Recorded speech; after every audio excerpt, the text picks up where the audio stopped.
Hi friends, welcome to Vasantham Saravanan channel. இன்றைக்கி நம்ம சேனலில் ஹோம்மேட் ஹெல்த் மிக்ஸ் பவுடர், அதாவது சத்து மாவு எப்படி செய்கிறதுன்னு பார்க்க போகிறோம். வாங்க இப்போது வீடியோக்குள்ளே போகலாம். வீடியோக்குள்ளே போகிறதுக்கு முன்னாடி நம்ம வசந்தம் சரவணன் சேனலை சப்ஸ்கிரைப் பண்ணாதவங்க சப்ஸ்கிரைப் பண்ணிக்கோங்க. கூடவே இருக்க பெல் ஐக்கானையும் கிளிக் பண்ணிக்கோங்க. வாங்க இப்போது சத்து மாவு வீட்டிலையே எப்படி அரைக்கிறதுன்னு பார்க்கலாம். சத்து மாவு செய்கிறதுக்கு தேவையான பொருட்கள்லாம் என்னென்னு பார்த்துடலாம். இந்த சத்து மாவை நீங்கள் 1 இயருக்கு மேலே இருக்க குழந்தைங்களுக்கும் பெரியவங்களுக்கும் தாராளமாக கொடுக்கலாம். இப்படி நம்ம வீட்டிலையே சத்து மாவை அரைச்சிக்கிட்டோம்னா கடையில் வாங்க வேண்டிய அவசியம் கிடையாது. குழந்தைங்களுக்கும் நம்ம கொடுக்குறோன்றதால வீட்டிலையே நல்லா இதில் இருக்கிற இன்க்ரீடியன்ட் எல்லாத்தையும் சுத்தம் பண்ணி அழகாக நம்மளே சத்து மாவை ஈஸியாக செஞ்சிடலாம். அடிக்கடி நம்மளால் இந்த மாதிரி சத்து மாவு அரைக்க முடியலனாலும் இந்த மாதிரி ஒரு டைமில் கொஞ்சம் குவான்டிட்டி அதிகமாக செஞ்சு நம்ம ஸ்டோர் பண்ணி வச்சுக்கிட்டோம்னா அதுலேருந்து கொஞ்சம் கொஞ்சமாக எடுத்து வச்சு நம்ம யூஸ் பண்ணிக்கலாம். நம்ம வீட்லேயே செய்கிறதால ரொம்பவே ஹெல்த்தியாகவும் இருக்கும். சத்து மாவு செய்கிறதுக்கு தேவையான பொருட்கள் எல்லாத்தையும் இந்த மாதிரி வறுத்து அழகாக அரேஞ்ச் பண்ணி வச்சுருக்கேன். அதோட வீடியோ கிளிப் தான் இப்போ நீங்கள் பார்த்துட்ருக்கீங்க. இந்த பொருட்கள் எல்லாத்தையுமே நாங்கள் ஒரு மளிகை கடையிலேருந்து வாங்கினோம். என்னதான் நம்ம பேக்கெட்லேருந்து பொருட்கள் வாங்கியிருந்தாலும் கூட அதில் கண்டிப்பாக தூசி இல்லாட்டி மண் இந்த மாதிரியெல்லாம் இருக்கும். அதனால் நம்ம அதை எல்லாத்தையும் நல்லா சுத்தம் பண்ணிவிட்டு அதுக்கப்புறம் தான் சத்து மாவு அரைக்கவே செய்யணும். ஏன்னா நம்ம குழந்தைங்களுக்கும் கொடுப்போம். அதனால் இதில் இருக்க தூசி மண் கல் இது எல்லாத்தையும் நீக்கிட்டு தான் நம்ம இதை அரைக்கவே ஆரம்பிக்கணும். இந்த சத்து மாவு செய்கிறதுக்கு தேவையான எல்லா பொருட்கள்லையுமே இந்த மாதிரி ஒரு முறத்தை கொண்டு அதை நல்லா புடைச்சிட்டு அதில் இருக்க தூசி அல்ல அந்த கல் எல்லாத்தையும் நீக்கிட்டு அதுக்கப்புறம் தான் நாங்கள் வறுக்கவே ஆரம்பித்தோம். என்னோடய அம்மா நம்ம சத்து மாவு செய்கிறதுக்கு எடுத்துக்கிட்ட எல்லா பொருட்களையும் எல்லா தானியத்தையும் இந்த மாதிரி புடைச்சி அதுலேருந்து தூசி எல்லாத்தையும் துரும்பு எல்லாத்தையும் நீக்கிட்டு அதுக்கப்புறம் தான் வறுக்கவே ஆரம்பித்தாங்க.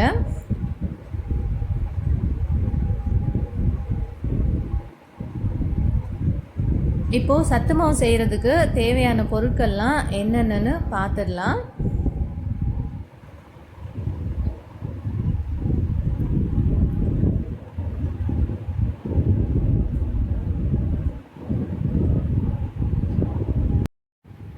ஒவ்வொரு பொருளாக எடுத்து அதை நல்லா புடைச்சிட்டு அதிலேருந்து தூசி துரும்பு எல்லாத்தையும் நீக்கிட்டு அதுக்கப்புறம் திரும்பவும் அதே கவரில் எடுத்து வச்சுருந்தேன். ஏன்னா வீடியோ எடுக்கணும் அப்படின்றதுக்காக ஒவ்வொரு இன்க்ரீடியண்ட்டாக நம்ம தனித்தனியாக வீடியோ எடுத்து காமிக்கணுன்றதுக்காக இந்த மாதிரி புடைச்சிட்டு திரும்பவும் அதே கவரில் எடுத்து ஸ்டோர் பண்ணி வச்சுருந்தேன்.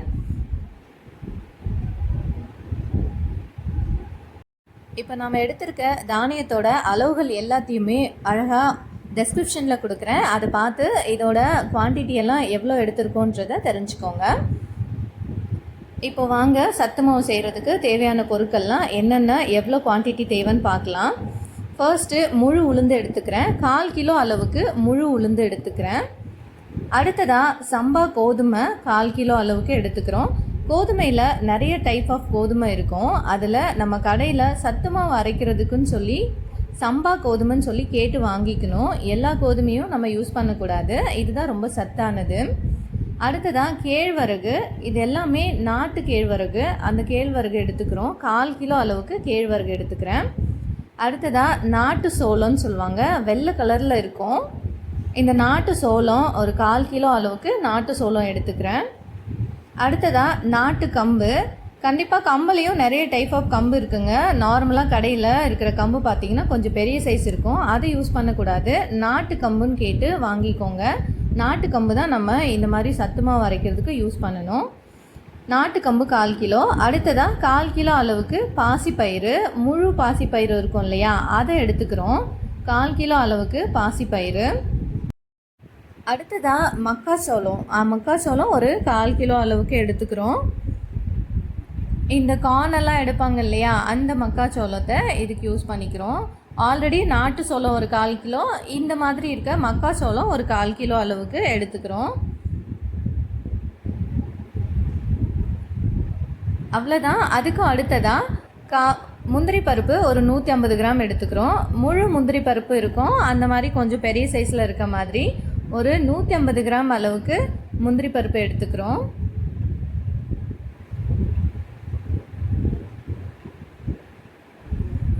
முந்திரியெல்லாம் ரொம்ப அளவுக்கு அதிகமாக யூஸ் பண்ணக்கூடாதுங்க. அதனால் ஒரு 150 கிராம் அளவுக்கு இப்போ நாம் எடுத்திருக்க இந்த குவான்டிட்டிக்கு எல்லாத்துக்கும் போதுமானதாக இருக்கும். அடுத்ததாக சிகப்பரிசி ஒரு 1/4 கிலோ அளவுக்கு எடுத்துக்கிறோம். கார அரிசின்னு சொல்லுவாங்க. இந்த காது குத்து ஃபங்க்ஷனுக்குலாம் நம்ம இந்த மாதிரி சிவப்பரிசி யூஸ் பண்ணியிருப்போம். அந்த மாதிரி சிகப்பரிசி ஒரு 1/4 கிலோ அளவுக்கு எடுத்துக்கிறோம். அடுத்ததாக வேர்க்கடலை ஒரு 1/4 கிலோ அளவுக்கு எடுத்துக்கிறேன். அடுத்ததாக இது கூடவே 1/4 கிலோ அளவுக்கு பாதாம் எடுத்துக்கிறேன்.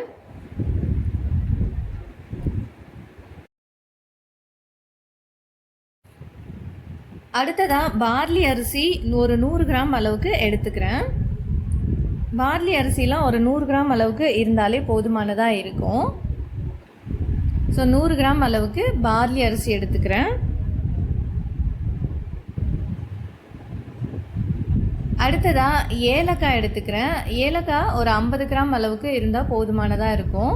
ஸோ 50 கிராம் அளவுக்கு ஏலக்காய் எடுத்துக்கிறேன். அடுத்ததாக ஜவ்வரிசி எடுத்துக்கிறேன். ஜவ்வரிசியோட அளவு 100 கிராமு. இந்த மாதிரி குட்டி குட்டியாக ஜவ்வரிசி இருக்கும், அதை யூஸ் பண்ணிக்கோங்க. இந்த மாதிரி குட்டி குட்டியாக இருக்க ஜவ்வரிசி ஒரு 100 கிராம் அளவுக்கு எடுத்துக்கிறேன். அடுத்ததாக கருப்பு கொண்டக்கடலை எடுத்துக்கிறேன். ஒரு 1/4 கிலோ அளவுக்கு கருப்பு கொண்டக்கடலை எடுத்துக்கிறேன். வெள்ளை கொண்டக்கடலை எடுத்துக்கக்கூடாது. கருப்பு கொண்டக்கடலை தான் ரொம்பவே நல்லது, ரொம்பவும் சத்தானதும் கூட. அதனால் கருப்பு கொண்டக்கடலை இந்த சத்துமாவு அரைக்கிறதுக்காக எடுத்துக்கிறேன் ஒரு 1/4 கிலோ அளவுக்கு. ஃபைனலாக இது கூடவே பொட்டுக்கடலை, அதாவது சட்னிக்கு யூஸ் பண்ணுவோம் இல்லையா, அந்த பொட்டுக்கடலையை ஒரு 100 கிராம் அளவுக்கு எடுத்துக்கிறேன். இப்போ இது எல்லாத்தையும் நல்லா வறுத்து எடுத்துக்கலாம். எல்லாமே நல்லா வறுத்த பிறகு தான் நம்ம சத்து மாவை அரைக்கவே ஆரம்பிக்கணும். ஃபர்ஸ்ட்டு கேழ்வரகை இந்த மாதிரி வறுத்து எடுத்துக்கலாம். கண்டிப்பாக ஸ்டவ்வை மீடியம் ஃப்ளேமில் வச்சுக்கோங்க, சிம்மில் இருக்க வேண்டாம். சிம்மில் வச்சு நீங்கள் வறுக்க ஆரம்பிச்சிங்கன்னா ரொம்ப நேரம் வறுத்துட்டே இருக்க மாதிரி இருக்கும், டைம் ஆகிட்டே இருக்கும். அதனால ஸ்டவ்வை நல்லா மீடியம் ஃப்ளேமில் வச்சு கைவிடாமல் இதெல்லாம் நம்ம எடுத்திருக்க எல்லா பொருட்களையும் நல்லா வறுத்து எடுத்துக்கலாம். இந்த பொருட்கள் எல்லாமே தீஞ்சிடக்கூடாது, அதனால ஸ்டவ்வை ஹை ஃப்ளேமில் கண்டிப்பாக வைக்கவே கூடாது. நம்ம ஹை ஃப்ளேமில் வச்சு வறுக்க ஆரம்பித்தோம்னா நம்ம எடுத்திருக்க தானியத்தோட மேலே மட்டும் வறுப்பட்டு சம்டைம்ஸ் கரைஞ்சி போயிடும். உள்ளே பார்த்திங்கன்னா வறுக்காமல் இருக்கும், அப்படியே பச்சையாக இருக்கும். அதனால் மீடியமில் வச்சு கைவிடாமல் இது எல்லாத்தையும் நல்லா வறுத்து எடுத்துக்கலாம். அடுத்ததாக கம்பை வறுத்து எடுத்துக்கலாம். நாட்டு கம்பு நம்ம எடுத்துக்கிறோம், அதனால் இந்த நாட்டு கம்பை உரலில் போட்டு ஒரு 2 டைமு நல்லா அதை இடிச்சிட்டு அதை நல்லா புடச்சி அதில் இருக்க அந்த உமியெல்லாம் நீக்கின பிறகு தான் இப்போ நம்ம வறுக்கவே ஆரம்பிச்சிருக்கோம். உரல் இல்லைன்ற பட்சத்தில் நம்ம இந்த மிக்சியில் போட்டு பல்ஸ் மோடில் ஒரு 2லேருந்து ஒரு 3 டைமு நல்லா பல்ஸ் மோடில் அடித்து எடுத்தோம்னா இதில் இருக்க உமியெல்லாம் வெளியே வர ஆரம்பிக்கும். அந்த டைமில் இதை நல்லா புடச்சிட்டு அதில் இருக்க அந்த உமி தூசியெல்லாம் நீக்கிட்டு அதுக்கப்புறம் தான் அந்த கம்பை நம்ம வறுக்க ஆரம்பிக்கணும். அப்படியே டைரெக்டாக போட்டு வறுக்கக்கூடாது, கண்டிப்பாக அதில் உமி இருக்கும். அதனால உமியை நீக்கின பிறகு தான் நம்ம இந்த மாதிரி வறுக்க ஆரம்பிக்கணும். அடுத்ததாக மக்காச்சோளம் எடுத்துக்கிறேன். மக்காச்சோளத்தை நல்லா இந்த மாதிரி மீடியம் ஃப்ளேமில் வறுத்து எடுத்துக்கலாம். ரொம்ப நேரம் நம்ம இதை வறுத்தோம்னா கண்டிப்பாக காணாக மாறிடும், இந்த பொரி மாதிரி மாற ஆரம்பிச்சிடும். அதனால் நம்ம இதை நல்லா கொஞ்சம் பத்திக்க அதாவது நல்லா சூடாக இருக்கும். நீங்கள் தானியத்தை வறுக்கும்போது கை வச்சு பார்த்திங்கன்னா கையால் பிடிக்க முடியாது, அந்த அளவுக்கு நல்லா சூடாக இருக்கிற ஸ்டேஜில் ஒவ்வொரு தானியமாக வறுத்து இன்னொரு பிளேட்டுக்கு மாற்றிடலாம். ரொம்ப நேரமும் வறுத்து அது நல்லா பொரிய ஆரம்பிக்கும், அந்த டைம் வரைக்கெல்லாம் வறுக்கக்கூடாது. ஸோ அதுக்கு முன்னாடியே ஒரு ஸ்டேஜ் முன்னாடி இருக்கும்போது இதை நம்ம ஒரு பிளேட்டுக்கு மாற்றிடணும். இப்போ பாருங்கள் கான் எந்த அளவுக்கு வறுத்துட்ருக்குன்னு பாருங்கள். கான் வறுக்கும்போது மட்டும் கொஞ்சம் டைம் ஆகும், கான் இந்த கொண்டைக்கடலெல்லாம் வறுபடுறதுக்கு கொஞ்சம் டைம் ஆகும். ஸோ அதெல்லாம் பொறுமையாக கொஞ்சம் வறுத்து எடுத்துக்கணும். இப்போ இதை ஒரு பிளேட்டுக்கு மாற்றிடலாம். பாருங்கள் எந்த அளவுக்கு வறுத்து எடுத்து வச்சுருக்கோன்னு சொல்லிட்டு. ஓரளவுக்கு லைட்டாக கலர் சேஞ்ச் ஆகும், லைட்டாக அந்த ஸ்டேஜில் நம்ம ஒரு பிளேட்டுக்கு மாற்றிடலாம்.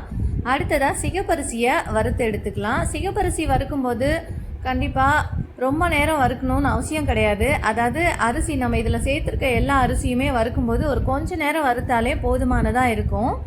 நல்லா சூடான பிறகு நம்ம இதை ஒரு பிளேட்டுக்கு மாற்றிடலாம். அந்தளவுக்கு வறுத்தாலே போதுமானதாக இருக்கும். நம்ம எடுத்திருக்க தானியங்கள் எல்லாமே மேக்ஸிமம் ஒரு 2லேருந்து 3 நிமிஷம் வறுபடுற மாதிரி இருக்கும். அந்த டைம் இருந்தாலே போதுமானதாக இருக்கும். இப்போ பாருங்கள், இந்த அரிசி நல்லா சூடாயிடுச்சு. இந்த டைமில் நம்ம ஒரு பிளேட்டுக்கு இதை மாற்றிடலாம். ரொம்ப நேரம் நம்ம வறுத்துட்டு இருந்தாலும் அரிசியுமே பொரி அரிசியாக மாற ஆரம்பிக்கும். அந்த அளவுக்கு நம்ம வறுக்கக்கூடாது. அப்படி வறுத்தோம்னா அதில் இருக்க சத்துக்கள் எல்லாமே போயிடும். அதனால் நல்லா சூடாகிற வரைக்கும் வறுத்துக்கிட்டாலே போதுமானதாக இருக்கும். அடுத்ததாக நம்ம சோளம், நாட்டு சோளத்தை வறுத்து எடுத்துக்கலாம். இந்த நாட்டு சோளத்தில் நிறையவே சத்துக்கள் இருக்குங்க. இதை நீங்கள் கடையில் கேட்கும்போது கண்டிப்பாக நாட்டு சோளம்னு கேட்டு வாங்கிக்கோங்க. ஒயிட் கலரில் இருக்கும். இதையுமே நம்ம ரொம்ப நேரம் வறுத்தோம்னா கண்டிப்பாக இது பொரி மாதிரி மாற ஆரம்பிச்சிடும். அதனால் நல்ல சூடான பிறகு இதை வறுத்து ஒரு பிளேட்டுக்கு மாற்றிடலாம்.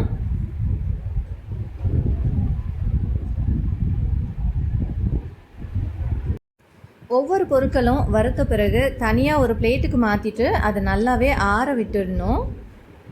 இப்போ பாருங்கள், இந்த சோளத்தை எந்த அளவுக்கு வறுத்து வச்சுருக்கோன்னு சொல்லிட்டு லைட்டாக கலர் மாற ஆரம்பிக்கும். அது வரைக்கும் இதை வறுத்துக்கிட்டாலே போதுமானதாக இருக்கும். இதுக்கு மேலே வறுக்கக்கூடாது. அடுத்ததாக நம்ம பாசிப்பயிரை வறுத்துக்கலாம். பாசிப்பயிறு கண்டிப்பாக லைட் ப்ரௌன் கலர் மாறுற வரைக்கும் வறுத்து எடுத்துக்கணும். ஃபுல்லாகவே ப்ரௌனாக மாறணும்னு அவசியம் கிடையாது. நீங்கள் இப்போ அதுக்கு ப்ரௌன் ஆகிறதுக்கு முன்னாடியே நீங்கள் எடுத்துட்டிங்கனாலும் நம்ம சத்து மாவு ரெடி பண்ணி பாலில் கலந்து குடிக்கும்போது பார்த்திங்கன்னா கொஞ்சம் வழவழப்பாக இருக்க மாதிரி இருக்கும். அதனால் பாசிப்பயிர் வறுக்கும் போதே கொஞ்சம் டைம் எடுத்து நிதானமாக வறுத்து எடுத்துக்கோங்க.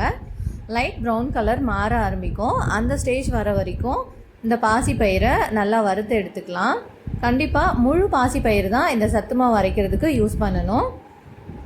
இப்போ பாருங்கள், இந்த கலர் வர வரைக்கும் பாசிப்பயிரை வறுத்து எடுத்துக்கோங்க. அடுத்ததாக கருப்பு கொண்டக்கடலை வறுக்க ஆரம்பித்தாச்சு. கருப்பு கொண்டக்கடலை வறுபடுறதுக்கும் கொஞ்சம் டைம் ஆகும். ஏன்னா இதெல்லாம் கொஞ்சம் பெருசாக இருக்கும் தானியங்கள். அதனால் இது வறுக்கிறதுக்கெல்லாம் கொஞ்சம் டைம் ஆகும். இது நல்லா சூடாகிற வரைக்கும் நம்ம நல்லா இதை வறுத்து எடுத்துக்கணும்.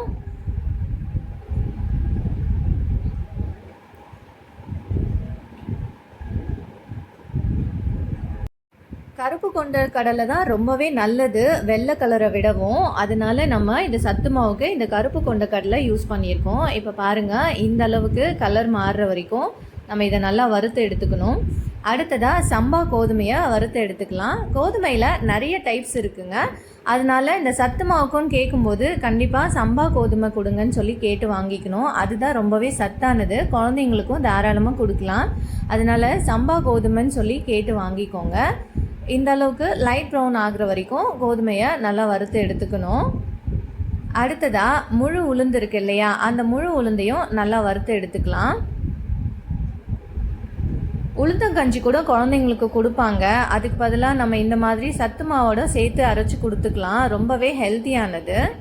லைட் ப்ரௌன் ஆகிற வரைக்கும் இதை நல்லா வறுத்து எடுத்துக்கலாம். பாருங்கள், இந்த அளவுக்கு கலர் சேஞ்ச் ஆகிற வரைக்கும் நம்ம வறுத்து எடுத்துக்கணும் உளுந்த.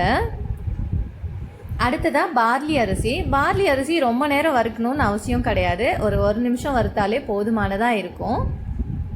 அதனால இப்போ இந்த பார்லி அரிசி கூடவே ஏலக்காயும் சேர்த்து வறுத்துக்கிறேன். ஏன்னா நம்ம ஏலக்காயும் தனியாலாம் ரொம்ப நேரம் சூடு பண்ணணும்னு அவசியம் கிடையாது. சும்மா லைட்டாக சூடாக்கினாலே போதுமானதாக இருக்கும். அதனால பார்லி அரிசியும் ஏலக்காயும் சேர்த்தே வறுத்து எடுத்து வச்சுக்கிறேன். அடுத்ததாக நம்ம ஜவ்வரிசியை வறுத்துக்கலாம். ஜவ்வரிசி வறுக்கும்போது மட்டும் ஒரு விஷயம் நீங்கள் நோட் பண்ணிக்கணும். இந்த ஜவ்வரிசி நல்லா ஒயிட் கலரில் மாறும். அந்த அளவு வரைக்கும் நம்ம இதை நல்லா வறுத்து எடுத்துக்கணும். லைட்டாக பொரிய ஆரம்பிக்கும். பொரியும் போது பார்த்திங்கன்னா ஆல்ரெடி ஒயிட்டாக தான் இருக்கும். நீங்கள் இந்த வறுக்கும்போது பார்த்திங்கன்னா இன்னுமே நல்ல ஒரு ஒயிட் கலரில் மாறும். கொஞ்சம் லைட்டாக சைஸ் மட்டும் கொஞ்சம் பெருசாக வர மாதிரி இருக்கும். அந்த அளவு வர வரைக்கும் இந்த ஜவ்வரிசியை நம்ம நல்லா வறுத்து எடுத்துக்கணும். பாருங்கள், எல்லாமே ஈவனாக ஒயிட் கலரில் மாறும். அந்த டைம் வரைக்கும் ஜவ்வரிசியை வறுத்துக்கணும். அடுத்ததாக பாதாம் வறுத்துக்கலாம். நம்ம இந்த நட்ஸ் எல்லாம் வறுக்கும்போது கண்டிப்பாக சிம்மில் வச்சிடலாம். அடுப்பை மீடியம் ஃப்ளேமில் இருக்கணும்னு அவசியம் கிடையாது. இந்த நட்ஸ் எல்லாம் சீக்கிரமே கரிஞ்சிடும். அதனால் நம்ம சிம்மில் வச்சே இது எல்லாத்தையும் வறுத்துக்கலாம். ரொம்ப ஃப்ரை பண்ணணும்னு அவசியம் கிடையாது. அப்படி ரொம்ப நேரம் ஃப்ரை பண்ணால் இதிலேருந்து எண்ணெய் வெளியே வர ஆரம்பிக்கும். அதனால் நம்ம நல்லா கொஞ்சம் சூடாகிற வரைக்கும் வறுத்துக்கிட்டாலே போதுமானதாக இருக்கும். பாருங்கள், பாதாம் ஓரளவுக்கு சூடாயிடுச்சு. அப்போ இதை ஒரு பிளேட்டுக்கு மாற்றியாச்சு. அடுத்ததாக முந்திரி பருப்பை வறுத்து எடுத்துக்கலாம். முந்திரியுமே ரொம்ப நேரம் வறுக்கக்கூடாது, ப்ரௌன் கலர்லாம் மாறணும்னு அவசியம் கிடையாது. இந்த மாதிரி நல்லா சூடானதும் நம்ம இதை ஒரு பிளேட்டுக்கு மாற்றிடலாம்.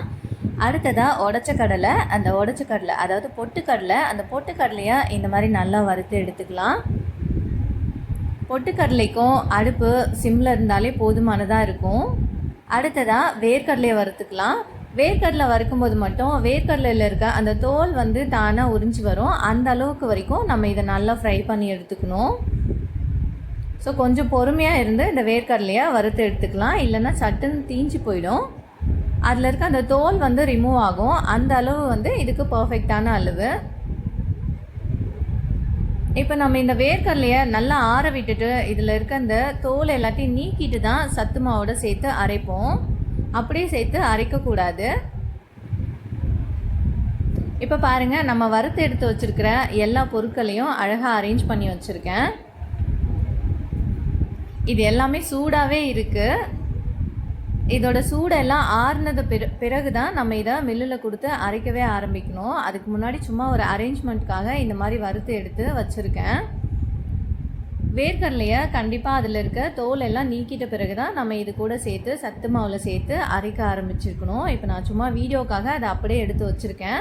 ஆனால் அதில் இருக்க தோல் எல்லாம் நீக்கிட்டு தான் நம்ம மில்லில் கொடுத்து அரைக்கவே செய்வோம். பாருங்கள், பார்க்குறதுக்கே இவ்வளோ அழகாக இருக்குன்னு சொல்லி நம்ம வீட்டிலே ஒரு டைம் இந்த மாதிரி சத்து மாவு அரைச்சி யூஸ் பண்ண ஆரம்பிச்சிட்டோம்னா அதுக்கப்புறம் நம்ம கடையில் வாங்குறத விட்டுருவோம். நம்ம வீட்டிலே செய்கிறதால குழந்தைங்களுக்கும் ரொம்ப ஹெல்த்தியானதும் கூட. ரொம்பவே நீட்டாக சுத்தமாக நம்ம வீட்டிலே இது எல்லாத்தையும் ரெடி பண்ணிடலாம். இப்போ பாருங்கள், இது எல்லாத்தையும் தனியாக ஒரு முறத்தில் ஒரு பிளேட்டில் கொட்டி ஆற வச்சுருக்கேன். இது எல்லாமே கம்ப்ளீட்டாக ஆறணும், கொஞ்சம் கூட சூடாக இருக்கக்கூடாது. இதில் இருக்க சூடு எல்லாமே போன பிறகு தான் நம்ம இதை ஒரு பாத்திரத்துக்கு மாற்றிட்டு அதுக்கப்புறம் மில்லில் கொடுத்து அரைச்சி எடுத்துக்கணும். நான் கம்பை வறுத்த பிறகு தனியாக ஒரு பிளேட்டில் ஆற வச்சுருந்தேன், அதை இது கூட சேர்த்துக்க மறந்துட்டேன். இப்போ அதையும் இது கூட சேர்த்துக்கிட்டாச்சு. இப்போ இது எல்லாமே நல்லா ஆற வச்சு மில்லில் கொடுத்து அரைச்சி எடுத்து வந்தாச்சு. நம்ம மில்லில் கொடுத்து இது எல்லாத்தையும் அரைச்சிட்ட பிறகு திரும்ப வீட்டுக்கு கொண்டு வந்து அந்த மாவை நல்லா ஆற வச்சு ஆறின பிறகு ஒரு மாவு சலிக்கிற சல்லடை கொண்டு இதை நல்லா சலித்து எடுத்து வச்சுக்கணும். சலித்து எடுத்து வச்சு தான் நம்ம ஸ்டோர் பண்ணி யூஸ் பண்ணணுங்க, அப்படியே யூஸ் பண்ணக்கூடாது. இந்த மில்லுலேருந்து எடுத்து வந்து ஆற வச்சு இது எல்லாத்தையும் என்னோடய அம்மா நல்லா சலித்து எடுத்து வச்சாங்க. நான் அந்தப்போ வீடியோ எடுத்தேன், ஆனால் கேமராவை ஆன் பண்ண மறந்துட்டேன். அதனால இந்த சலிக்கும் போது எடுத்த வீடியோ என்கிட்ட இல்லை. ஸோ அதை ஸ்டோர் பண்ணும்போது தான் வீடியோ எடுத்தேன். ஸோ அந்த கிளிப் மட்டும்தான் இருந்துச்சு. நம்ம இந்த மாதிரி குவான்டிட்டி அதிகமாக இருக்கும்போது ஒரு ஏர்டைட் கண்டெய்னரில் நல்லா போட்டு இதை நல்லா ஸ்டோர் பண்ணி வச்சுட்டு தேவையான அளவுக்கு மாவு மட்டும் ஒரு டப்பாவில் தனியாக வெளியே எடுத்து வச்சுருக்கலாம். மீதி இருக்க மாவை அதை அப்படியே ஃப்ரிட்ஜில் ஸ்டோர் பண்ணி வச்சிட்டோம்னா அது கெட்டு போகாமல் அப்படியே இருக்கும். தேவையானப்போ கொஞ்சம் கொஞ்சமாக எடுத்து வச்சு யூஸ் பண்ணிக்கலாம். இந்த சத்து மாவை நீங்கள் கண்டிப்பாக 1 இயர்க்கு மேலே இருக்க குழந்தைக்கு தாராளமாக கொடுக்கலாம், பெரியவங்களுக்கும் கொடுக்கலாம்.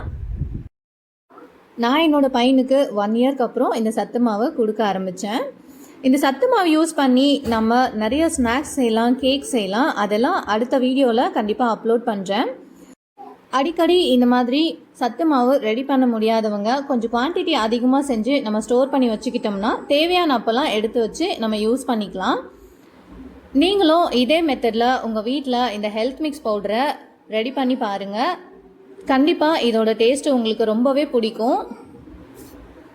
ரொம்ப ஈஸியான மெத்தடில் குறைஞ்ச நேரத்தில் வீட்டிலையே சூப்பரான ஒரு ஹெல்த்தியான ஹெல்த் மிக்ஸ் பவுடர் ரெடி பண்ணியாச்சு. இந்த ரெசிபி உங்களுக்கு ரொம்ப பிடிச்சிருந்தா உங்கள் ஃபேமிலி அண்ட் ஃப்ரெண்ட்ஸ்க்கு ஷேர் பண்ணுங்கள், கமெண்ட் பண்ணுங்கள். தேங்க்ஸ் ஃபார் வாட்சிங்.